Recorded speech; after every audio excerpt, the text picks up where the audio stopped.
Un saludo a todas las personas que nos escriben. Eso nos ayuda mucho.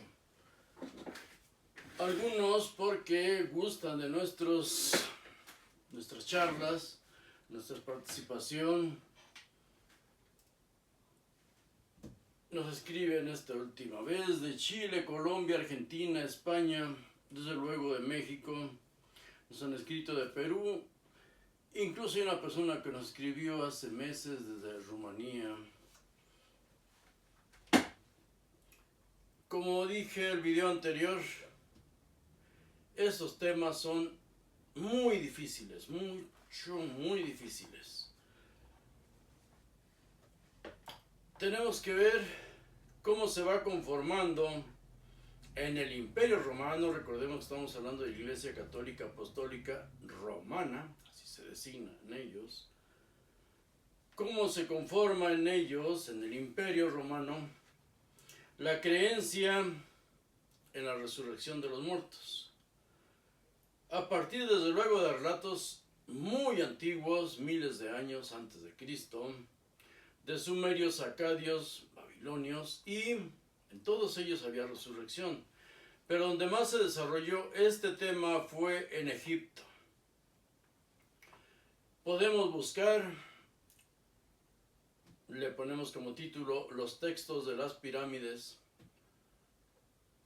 y ahí vamos a encontrar información, el papiro, el libro de los muertos, un papiro que existe, que está, si no me equivoco, está en Turín, el libro de los muertos, que pertenecía a un personaje llamado Ani,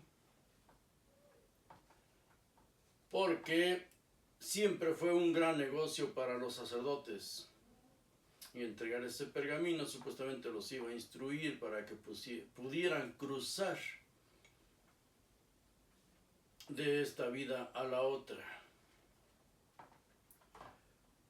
Por eso existe este papiro 1500 años antes de Cristo, o sea que tiene ahorita 3500 años aproximadamente, y ahí está. En cambio de nuestros evangelios es hasta el Código Sinaítico, siglo IV después de Cristo, que existen los relatos ya más completos acerca de esta religión nueva que se creó en el Imperio Romano. Creo que todos nosotros hemos pasado por un punto o varios en nuestra vida que nos marcan. Dice, a partir de ahorita, a partir de aquí, cambia nuestro ser, cambia nuestra esencia, cambia nuestra conciencia. Un punto, un relato, una anécdota. Mi hija, Elizabeth, de niña, chiquita, la tenemos en su primera grabación, de muchas. Aquí tenemos un diploma que se le otorgó en Washington. Pero de niña yo le leía sus libros. Y desde luego, es cuestión familiar. Somos una familia como cualquiera otra. Desde luego le leía también historias bíblicas. Hasta que fue creciendo. A esa edad aún me veía y me escuchaba. No me decía nada. Pero siguió estudiando. Y siguió estudiando. Y cuando tratábamos esos temas, en una ocasión, de adolescente, ella volteó y me dijo, oh, ¿en serio tú crees eso? Plop. Ahí me di cuenta que tenía ya que usar otro lenguaje, que mi hija no era ya una niña, ya no necesitaba creer en superhéroes para enfrentar una vida en la que, al parecer, estaba más ubicada, tenía más conciencia que yo mismo. Por eso me dediqué a charlas, impartir charlas después, 3 años en televisión abierta, tratando poco a poco de introducir estos temas en los diálogos culturales que ahí se trataba. Acerca de este tema que estamos tratando, la resurrección de Jesús, el nacimiento del cristianismo o los cristianismos, porque al nacer eran muchos y hoy siguen siendo muchos cristianismos diferentes, diferente forma de pensar o de interpretar a Jesucristo. Pero hay puntos en los que debemos estar totalmente de acuerdo todos, porque están escritos, porque los podemos analizar, porque han debatido sobre ellos. Un punto que cualquiera puede verificar: la madre de Jesús no fue testigo de la resurrección de su hijo, de Jesús. No fue testigo de la resurrección. Se habla de María Magdalena y la otra María, así lo dice, o de María Magdalena y María, la madre de Santiago. Si asumimos que Jesús tuvo hermanos y uno de ellos era Santiago, como lo dicen todas las Biblias, entonces esa otra María, pero está aquí citada siempre en segundo plano, es la madre de Jesús. María Magdalena y María, la madre de Santiago. Y también menciona preponderantemente la Biblia a Juana. Podemos leer esto en Lucas 24:10 y otro. Escribimos este versículo en Biblia paralela y nos van a aparecer todas las interpretaciones y todas las citas que tocan el mismo tema. En Marcos 15, versículos 40 y 41, dice ahí que la crucifixión no fue como la que nos presenta Hollywood, el cine. Las mujeres estaban mirando de lejos, que eso es más realista, no era un circo, no era un evento público para toda la gente, era un castigo para sediciosos, era una crucifixión, fue una crucifixión múltiple, fueron 3 ejecutados. Marcos 15, 40, 41 cita mujeres mirando de lejos, y también da nombres: María Magdalena, María la madre de Jacobo, nuevamente es la madre de Santiago, el hermano de Jesús. Dice María, madre de Jacobo, o sea, Santiago, y de José, y de una mujer llamada Salomé. Otra mujer importante, repito, es Juana, que era la esposa de Chuza, el mayordomo o administrador de Herodes Antipas, el rey de Galilea. Estos puntos son irrebatibles y cualquiera los puede verificar en la misma Biblia. Sin estos puntos no vamos a avanzar nunca y debemos estudiar nosotros. Si vamos con un pastor, con un sacerdote, solo vamos para que nos vuelvan a poner la soga en el cuello y jalarnos como animalitos. Bien, un punto que nadie quiere tratar. También de Juan se había dicho, Juan, el primo de Jesús, se había dicho que había resucitado de entre los muertos. También de Juan se había dicho que su nacimiento fue milagroso. Fue anunciado su nacimiento por el mismo Gabriel, mensajero. Sabemos que Gabriel no es un nombre propio. Geber de un él, mensajero de un él. Pero ese es otro tema. De él, de Juan, también se había dicho que había resucitado, su nacimiento es milagroso. En Lucas 9, del 7 al 9, dice que lo confundían o decían que era Elías el que había resucitado. ¿Por qué? Porque presumiblemente Jesús había sido poseído por ese espíritu, ya fuera el de Juan, ya fuera el de Elías o ya fuera de cualquier otro profeta anterior. En Marcos 6, 14, 28 dice: Jesús tenía los poderes de Juan resucitado en él. Cualquiera, repito, lo podemos verificar. En Mateo 14, 2 dicen: este es Juan el Bautista, él ha resucitado entre los muertos y por eso es que poderes milagrosos actúan en Jesús. Estos temas no los trata nadie, pero los tenemos ahí en nuestra Biblia, de cualquier secta o religión. En Marcos 8:28 dice: unos decían Juan el Bautista, otros Elías, pero otros decían que era uno de los profetas. Otros, porque muchos hablaban y muchos habían escrito acerca de él. Todos citan a Juan como resucitado. Debemos ver a Lucas 3:1, es importante ese versículo porque nos da una fecha histórica de cuando Juan empieza a predicar y dice que fue en el año 15 del gobierno del emperador Tiberio. Eso quiere decir que Juan empieza a predicar en el año 29 de nuestra era. Por eso al leer la Biblia debemos leerla como quien está analizando un expediente. Un expediente.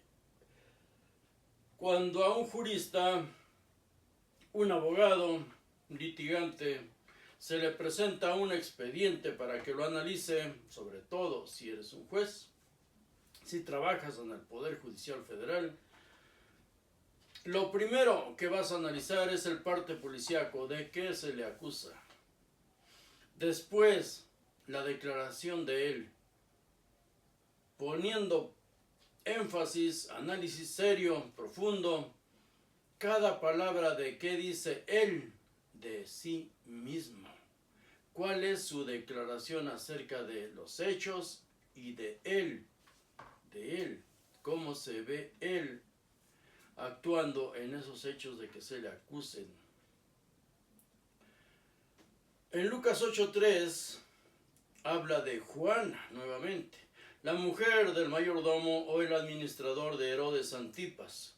Habla de Susana y de otras muchas que mantenían a Jesús y a su secta con sus bienes personales, dice ahí. Recalca que bienes personales, para no decir que sacaban dinero. Juana del reino de Herodes Antipas, reino de Galilea. Un punto muy serio, muy importante, muy profundo, pero que debemos analizarlo. Nosotros estamos haciendo historia, analizando la historia. Pablo pertenecía a un grupo afín al rey Herodes Antipas. ¿De dónde sacamos estos datos? En Hechos 13:1 dice claramente, en la iglesia, recordemos que iglesia hoy, al escuchar esa palabra nos imaginamos un templo, ritos, pero en ese tiempo, y escrito en griego, eclesia era cualquier reunión. No existían estas iglesias, existían sinagogas y existían templos para todos los dioses del imperio, pero iglesia como la que conocemos hoy no existía. Eclesia era una reunión de cualquier secta, de cualquier grupo político o religioso. Era una eclesia. Pues bien, Hechos 13:1 dice, en la eclesia de Antioquía, había profetas y maestros, y da los nombres. Bernabé, cuyo supuestamente el evangelio o las enseñanzas que él dejó muy diferentes a las de todos los demás. Bernabé, Simón llamado Níger, Lucio de Cirene, Manaén, y de Manaén dice algo que es muy serio, digno de análisis profundo, de razonarlo. Manaén, que se había criado con Herodes Antipas y Saulo, así está traducido en nuestras Biblias, pero hay un punto muy importante. Manaén se había criado con Herodes Antipas y Saulo, pero en griego está escrita la palabra síntropos, hermano de leche. Si Manaén fue hermano de leche de Herodes Antipas, el rey, y de Saulo, quiere decir que estos tres personajes fueron recogidos de su seno familiar y creados por el imperio, amamantados por nodrizas, por eso dice hermanos de leche. Eso solo se hace con hijos de militares prominentes, porque en el imperio todo mundo tenía que hacer o pasar un tiempo en el ejército. Saulo no era cualquier personaje. Repito, se había criado. Hermano de leche era Manaén con Herodes Antipas y con Saulo. ¿Y quién habla de él? Pablo en sus cartas, en sus escritos. En Filipenses 4:22 dice, todos los santos te saludan, especialmente los de la casa del César. En realidad, por eso repito, analicemos esto como si estuviéramos analizando un expediente que trata acerca de hechos de seres humanos, no de seres celestiales, seres humanos. Pablo habla mucho de sus prisiones, pero parece ser que estuviera en una prisión mexicana donde es un festín. Si tienes dinero, vives como rey. ¿Por qué? Si lo hemos leído, si lo hemos analizado, desde las cartas recibía a sus amigos, en las cartas se entrevistaba con incluso los procuradores como Félix. En sus prisiones escribía cartas. Es como hoy estar en una prisión y llevarte tu computadora contigo y que está conectado a una red sin pagar absolutamente nada. Él habla de sus prisiones, que en realidad, repito, pareciera estar en una cárcel de narcos mexicanos. En Filipenses 1:13 menciona la guardia pretoriana. Él menciona la guardia pretoriana. Él está preso, supuestamente. En Filipenses 4:18 no solo es custodiado por la guardia pretoriana, sino que Epafrodito lo ayuda, lo solventa económicamente. El pretorio es la escolta de un alto gobernante. Él no está preso. Él es parte de ese grupo, del ejército. Él es parte del ejército. ¿Infiltrando sediciosos? Sí. ¿Persiguiéndolos, acosándolos y matándolos? Sí. Él hasta ahorita es parte del pretorio, es parte de esa gente. Aquí dice, menciona Epafrodito en Filipenses 4:18. Epafrodito significa honrado por Afrodita. Honrado por Afrodita. ¿Con quiénes trata él? Con romanos. Ahora, se refiere a Epafrodito como compañero de milicia. Compañero, de camarada militar, compañero de armas. También lo leemos en Filipenses 2:25. Compañero de armas. Él es un militar, él está trabajando para el gobierno, para el ejército, infiltrando una secta de sediciosos. Pablo habla de perseguir, ser perseguidor de mesiánicos, perseguidor de la iglesia que tiene un nombre, el camino. En Filipenses 3:6 dice, en cuanto a la justicia de la ley, irreprensible. Pero la ley, a nosotros la iglesia nos lo ha vendido como que Pablo y los fariseos, muy celosos de la ley. Por favor, nosotros qué nos imaginamos o qué quieren sembrarnos en la mente, y nosotros la sembramos en la mente de nuestros hijos. ¿Qué hablan de la ley? De los 10 mandamientos. No, señor, Pablo es un ciudadano romano y es celoso de la ley romana y la ley del gobierno de los saduceos, persiguiendo sediciosos. Y está escrito claramente todo esto, sus acciones como militar, como perseguidor de sediciosos, está claro. Filipenses 1:2 habla de Arquipo, un servidor público, y claramente dice liturgón. Nuestro hermano de milicia también dice de él, Arquipo, nuestro hermano de milicia en Filipenses 1:2. Un punto que debemos analizar también, Romanos 12:1, dice, sus cuerpos son sacrificio santo, aceptable a Dios. Si tú vas al ejército, tú vas a esa lucha, tú mueres, eres una ofrenda para Dios, Dios te acepta. Lo mismo que aparece en Éxodo 29:18, ofrenda agradable a Dios todo aquel que dé su vida por sus leyes, por su ley. En Gálatas 1:13-14 habla de que persigue a la iglesia de estos sediciosos hasta destruirlos, dice él. ¿Qué poder tenía un fariseo para perseguir y matar sediciosos? Y sobre todo, lo que pone esto más en claro, dice que los los perseguía hasta meterlos en la cárcel. Una de esas cárceles, porque el templo era igual que hoy una gran catedral, un gran supermercado donde se venden desde pasajes para ir al cielo hasta comida en las entradas, atole, tamales, lo que tú quieras. Libros, regalitos, recuerdos, milagritos. Es un negocio. En ese tiempo era lo mismo y más, porque había una cárcel en el templo y la entrada de esa prisión estaba por la puerta de Efraín. En el templo había una cárcel, pero había más cárceles, desde luego. Pero ¿quién juzgaba a los presos? Repito que llevar a una persona, él podía llevarlos a la prisión, entregarlos a la prisión, y esto solo lo puede hacer un funcionario. Desde 700 años antes de Cristo ya existía la ley de las 12 tablas, ya había leyes para todo, leyes escritas.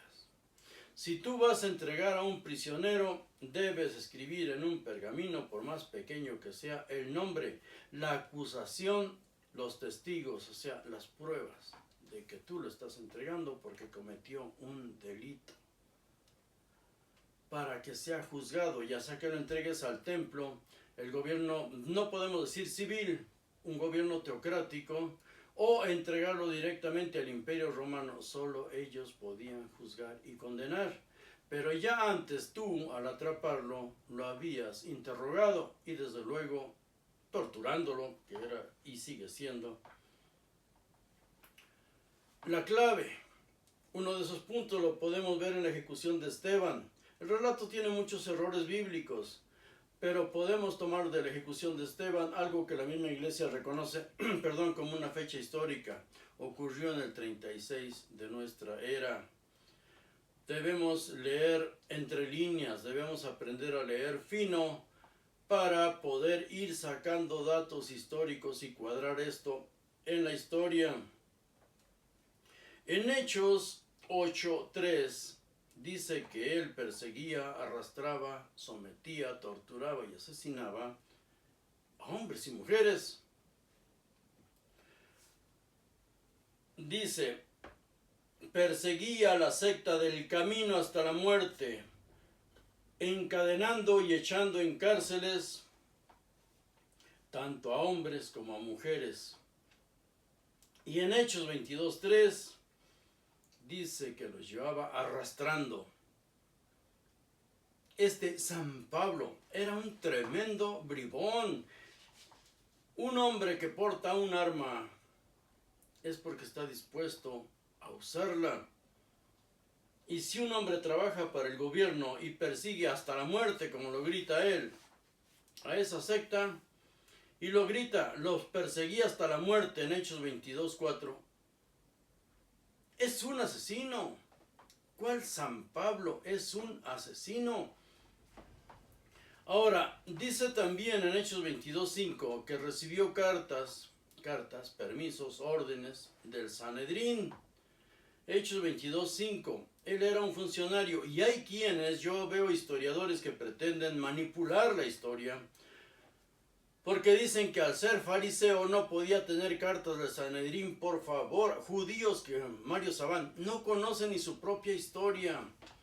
Hay una reina judía que está maldita para los judíos y maldita para los cristianos, desde luego nadie la menciona, Salomé Alejandra. Ella tenía miles de mercenarios militares de cualquier nacionalidad, pero fieles por dinero, mercenarios en su ejército, y reinó mejor que su anterior y peor asesino, es su esposo Alejandro. Debemos leer la historia, y ahora que podemos leer la historia de los judíos, vemos cómo ellos mismos la manipulan.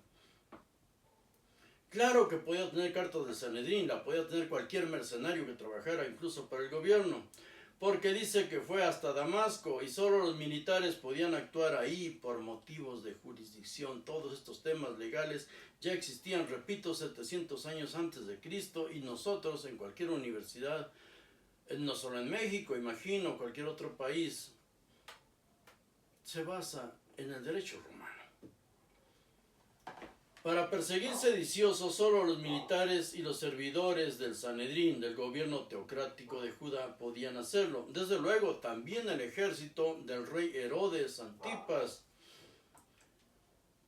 Ahora, con cartas, autorizado por escrito, repito, sellado por una autoridad para que a donde fuera solo extendiera sus cartas y le dieran gente y le dieran, como él relata en sus cartas a sus compañeros de milicia, le dieran dinero, solventaran sus gastos. Pablo no se unió al grupo de Santiago, los dividió y tomó lo que algunos decían de Jesús y de Juan el Bautista, que habían resucitado. Por eso él dice claramente que a él no le interesa nada de la historia de Jesús, no le importan las genealogías que solo confunden, porque no quería saber nada del Jesús histórico, solo del Jesús resucitado. Y punto, lo dice él. Predicar un Mesías, un rey resucitado en las sinagogas no creaba ningún problema teológico. Los judíos creían en la resurrección de los muertos. Hemos visto el relato de los huesos secos de Ezequiel. Eso lo trajeron de Babilonia por escrito. Ahora, predicar contra la circuncisión sí era ir contra la ley judía. Y más si se refieren a los seguidores del hermano de Jesús como los de la circuncisión. El antisemitismo que conocemos nosotros nace de los evangelios. El antisemitismo es sembrado por los cristianos. El antisemitismo que se practicó en Alemania fue predicado por Martín Lutero, por los luteranos. Y tengo libros de eso. Ahora, no todos creían que Jesús había resucitado. No le creían a María Magdalena, ni sus mismos seguidores no lo creyeron. Esto vamos a verlo en el siguiente video, en el siguiente tema que vamos a desarrollar. Sigamos con Pablo y su trato con los militares romanos. Nos hablan de Félix, su trato con Félix. Antonio Félix era gobernador o procurador de Judea. Lo fue del año 52 al 60. Por eso debemos ir ubicando estos eventos en la historia. Nos dice ahí que Pablo es llevado ante Félix y solo enfrentaban juicio ante altas autoridades romanas. Obvio, los ciudadanos romanos, y él se jactaba de ser ciudadano romano, pero solo los acusados de traición, porque eran llevados como un trofeo ante una alta autoridad. Pero el trato que le da Félix, según viene relatado en la misma Biblia, el trato que le da Félix es de total cordialidad. No está preso, convive con ellos, le hacen fiestas. Hay que aprender a leer fino para ubicar a todos estos personajes en la historia. Cualquiera otro, una vez juzgado, si era sentenciado como culpable, era ejecutado inmediatamente y sin ninguna misericordia. ¿Cómo iba a pedir él ir con el emperador? Por favor, eso es demasiada arrogancia y demasiado estar soñando, como decía mi hija, pero ¿tú crees eso? En Hechos 21-24, Pablo se arregla con los líderes de Jerusalén, Santiago, el hermano de Jesús, con dinero. Y dice ahí claramente que apadrina a 4 que se iban a purificar en el templo. Pero hay una cuestión. Ellos no podían practicar ningún rito en el templo a menos que fueran sacerdotes. Pablo podía apadrinarlos. Pablo les daba dinero a ellos para quedar bien y ganárselos. Pero en el templo solo podían estar allá, lejos, retirados, no en ningún rito serio. Podía apadrinar, quiere decir que les daba dinero para quedar bien con ellos, los compraba. Hechos 21-24, hay que leerlo. En Hechos 21-31 dice, el pueblo judío quería matar a Pablo por sus crímenes. ¿Quién lo rescata? Los soldados romanos, y se lo llevan cargando para que no lo mataran. Los judíos no lo mataran. Todos eran judíos contra judíos. En Hechos 21-38, preguntan a Pablo si no es el líder mesiánico Christos, llamado el egipcio. ¿Hablas griego?, le preguntan a él. ¿No eres tú el egipcio? Aquel que llevó a la muerte al desierto y a la muerte a 4,000 hombres. A esos Mesías sí los siguieron por miles hasta la muerte. Un líder sedicioso, un Mesías histórico.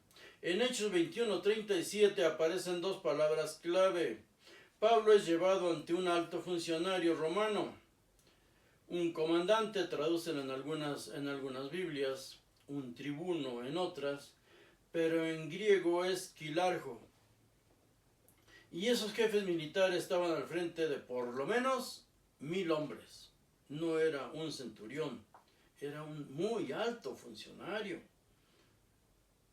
¿Por qué lo llevaban con él? ¿Y quién podía relatar todo eso? ¿Quién era testigo? Solo los altos mandos.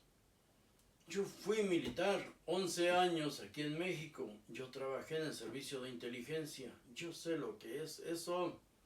Y yo infiltré varios grupos. Otra palabra que aparece ahí es la que se traduce como sediciosos, pero la palabra que está escrita en griego es sicarión, sicarios, asesinos de la daga, los más temibles asesinos judíos de esa época, de ese nacionalismo. Sicarios eran los hombres que seguían a estos personajes. En Hechos 5, 36 y 37 se cita otro Mesías judío, Teudas, y este llevó a la muerte a 400 hombres contra el ejército romano. Pablo no era lo que dice la iglesia, y su Mesías no fue aceptado por todos. Eso es lo que hay que ver enseguida, porque también, igual que aquí, hay datos muy fuertes y fáciles de entender y fáciles de encontrar. Ahorita seguimos grabando esto.